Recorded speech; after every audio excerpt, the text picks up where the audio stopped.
चीनी चालाकी का दम निकालने की भारत कर रहा तैयारी। हथियारों का खतरनाक जखीरा बढ़ाकर दिखाया दमखम। हर चुनौती को नेस्तनाबूद करने को सेना ने संभाला मोर्चा। दोस्तों, चीन वैश्विक स्तर पर बड़ी ताकत बनने के लिए तेजी से कदम बढ़ा रहा है। इतना ही नहीं, वो भारत के दोस्त रूस के साथ भी तालमेल बढ़ाने में लगा है। यूक्रेन के साथ जंग में घिरे रूस को इस वक्त सहारे की ज़रूरत है और चीन ने ऐसे मौके का फ़ायदा उठाया है। अब वो रूस से कई मामलों में मदद भी ले रहा है। इससे भारत की वैश्विक रणनीति के लिए खतरा बढ़ सकता है। ऐसे में भारत ने अपनी स्थिति मजबूत बनाने के लिए नए विकल्पों पर काम करना शुरू कर दिया है और अपनी सेना को भयंकर मजबूत बनाने में लगा है। इसके लिए कोशिश है कि देश ज़्यादा से ज़्यादा हथियार अपने देश में ही बनाए। वहीं ज़रूरत के हिसाब से दूसरे देशों से हथियार भी खरीदे जा रहे हैं।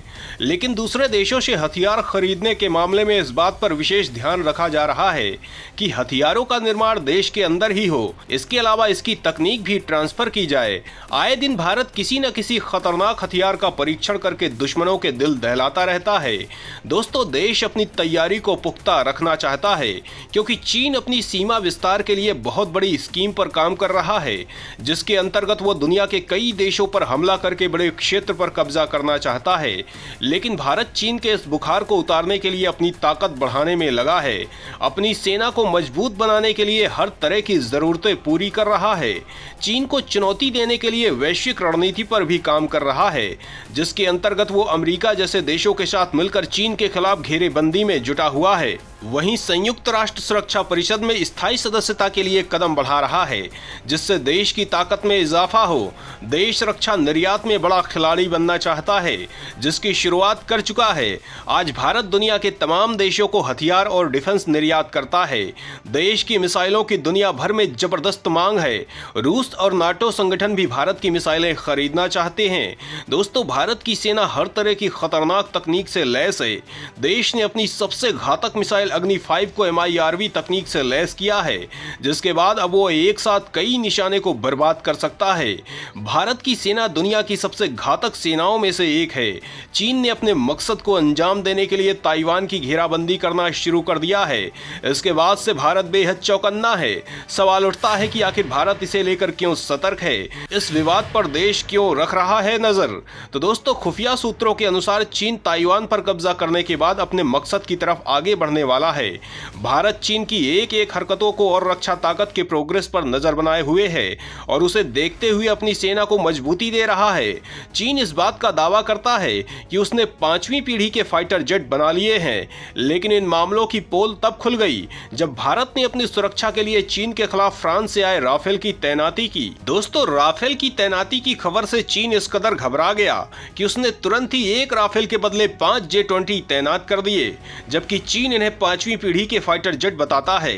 वहीं राफेल 4.5 जनरेशन का लड़ाकू विमान है। अभी देश की सुरक्षा में 36 राफेल विमान तैनात हैं, लेकिन इसे लेकर एक बड़ा अपडेट सामने आया है। दोस्तों, भारतीय नौसेना की मजबूती के लिए देश एक बार फिर से इन फाइटर जेट की डील करने जा रहा है। सवाल उठता है कि इस बार कितने फाइटर जेट खरीदे जाएंगे, इसका क्या बजट होगा, ये विमान पिछले विमानों से कितने अलग होंगे, इससे देश की नौसेना कितनी मजबूत हो जाएगी। तो दोस्तों, इस बारे में जानने के लिए वीडियो को आखिरी तक देखिए। देश की बढ़ती धमक के बारे में जानकर आप गदगद हो जाएंगे। 26 राफेल M के लिए देश कर रहा बड़ी डील। वायुसेना के बाद नौसेना समंदर में हो जाएगी अजेय। INS विक्रांत में तैनाती से बीजिंग होगा पस्त। दोस्तों, भारत अपनी नौसेना को मजबूत करने के लिए एडवांस फाइटर जेट खरीदना चाहता है और इसके लिए फ्रांस की कंपनी दसाल्ट एविएशन के साथ बड़ी डील करने जा रहा है, जिसमें 26 राफेल M फाइटर जेट के लिए सौदा किया जाएगा। दोस्तों, ये राफेल विमान स्पेशली नौसेना के लिए ही तैयार किए गए हैं। अगर इनकी क्षमता की बात करें तो राफेल का M वर्जन भारत में मौजूद राफेल फाइटर जेट से एडवांस्ड है। इनका इंजन ज्यादा ताकतवर है, इसलिए ये फाइटर जेट INS विक्रांत से इसकी जंप कर सकता है। ये बहुत कम जगह पर लैंड भी कर सकता है। इसे short take off but arrester landing कहते हैं। दोस्तों, राफेल के दोनों वेरिएंट में लगभग 85% कंपोनेंट्स एक जैसे हैं। इसका मतलब है कि स्पेयर पार्ट से जुड़ी कभी भी कोई दिक्कत नहीं होगी। इसकी रफ्तार 1912 किलोमीटर प्रति घंटा है। इसकी 3700 किलोमीटर की रेंज है। ये 50,000 फीट की ऊंचाई तक उड़ता है। ये एंटी शिप स्ट्राइक के लिए सबसे बढ़िया माना जा रहा है। इसे न्यूक्लियर प्लांट पर हमले के नजरिए से भी डिजाइन किया गया है। दोस्तों 50,000 करोड़ के इस डील के तहत फ्रांस राफेल एम जेट के साथ हथियार, सिमुलेटर, क्रू के लिए ट्रेनिंग और लॉजिस्टिक सपोर्ट भी मुहैया कराएगा। इन विमानों को देश के स्वदेशी एयरक्राफ्ट कैरियर आईएनएस विक्रांत में तैनात किए जाने की योजना है। इस डील के अंतर्गत 22 सिंगल सीटर और 4 डबल सीटर राफेल जेट्स खरीदे जाएंगे। इससे पहले भारत ने वायुसेना के लिए 59,000 करोड़ में 36 राफेल विमान खरीदे थे, जो अब एयरफोर्स में अपना दम दिखा रहे हैं और देश की सुरक्षा में तैनात हैं। दोस्तों नौसेना के लिए देश ने राफेल एम या F-16 सुपर हॉर्नेट लड़ाकू विमान में रुचि दिखाई थी, लेकिन अब नौसेना फ्रांस के राफेल एम को खरीदने पर सहमत हुई है। दरअसल नौसेना ने सबसे पहले फ्रांसीसी राफेल एम और अमेरिकी F-18 सुपर हॉर्नेट विमान की गोवा में टेस्टिंग की। टेस्टिंग के बाद नौसेना ने रक्षा मंत्रालय को बताया कि राफेल एम उनकी जरूरतों के लिए सबसे बेहतर है। इस तरह से टेस्टिंग में राफेल एम ने बाजी मारी और नौसेना इसकी डील के लिए आगे बढ़ गई। दोस्तों फिलहाल देश रूस के MiG-29 का इस्तेमाल अपनी नौसेना में कर रहा था, लेकिन MiG-29 में क्रैश की दिक्कतों को देखते हुए भारतीय नौसेना ने इन विमानों को अपने बेड़े से हटाने का फैसला लिया है और स्वदेशी तेजस भी इसके लिए तैयार किए जा चुके हैं। लेकिन नौसेना की जरूरतों के लिए उन्हें आने में अभी 5 से 6 साल का वक्त लगेगा। अब आईएनएस विक्रांत में इन विमानों के तैनात होने के बाद चीन समंदर में देश के खिलाफ कोई हरकत नहीं कर पाएगा। सवाल उठता है कि इन विमानों को आने में कितना वक्त लगेगा, कब तक होंगे तैनात। तो दोस्तों इनके आने में 2 से 3 साल का वक्त लग सकता है। वायुसेना के लिए 36 राफेल का सौदा 2016 में हुआ था और डिलीवरी पूरी होने में पूरे 7 साल लग गए थे। दोस्तों देश की यह डील दुश्मन देशों को दहला रही है।